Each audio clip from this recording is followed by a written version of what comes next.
Yeah, mayroon tayong ginagawa dito. Ito yung nilive ko kanina sa Facebook saka sa YouTube.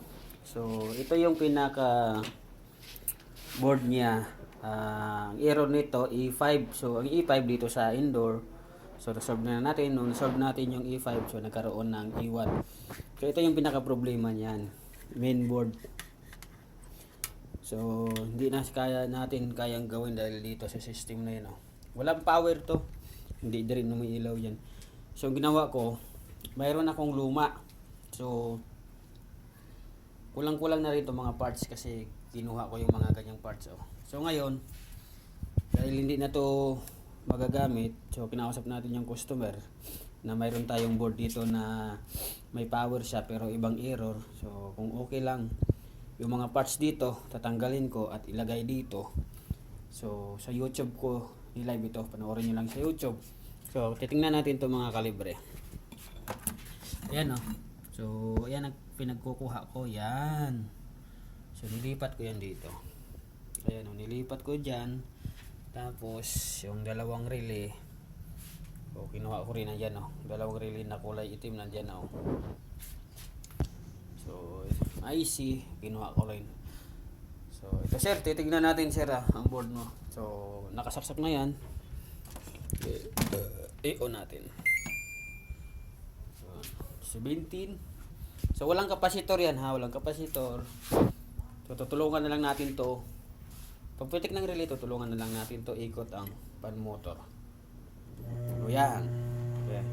Kasi wala siyang kapasitor yan eh. Nandun sa unit. So, sunod dito. Wala rin kapasitor yan. Kasi nandun din sa unit. So, pag magpitik, tutulungan natin. So, main board lang naman ang problema. Wala naman dito. So, hindi na natin nilagyan ng compressor. Antayin na lang natin na gumana yung pan.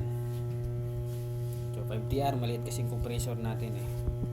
Baka hindi kayanin balikan yung board natin. Kaya, double ingat tayo.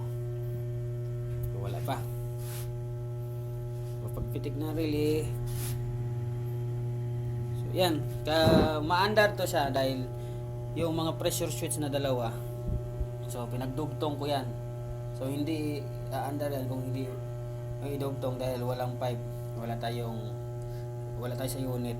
So yan o, pinag-short ko muna yung dalawang pressure switch sa high at sa low side. So antayin na lang natin to na gumana yung outdoor fan.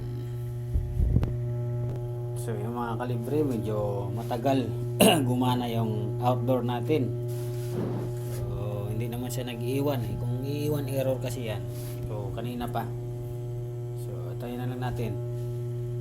Wala pa ha. Tinutulungan ko siya. Kasi walang kapasitor din yan eh. So, nilalagay ang kapasitor dyan oh. So napictura naman siguro ni sir yan. So kumpleto ang ano yan. Kumpleto mga sensor natin dyan. So yun mga kalibre, pumitik ng relay, gumana na. Ayan o. O ayos na to. Ayos yung ginawa nating refresh na board. So okay.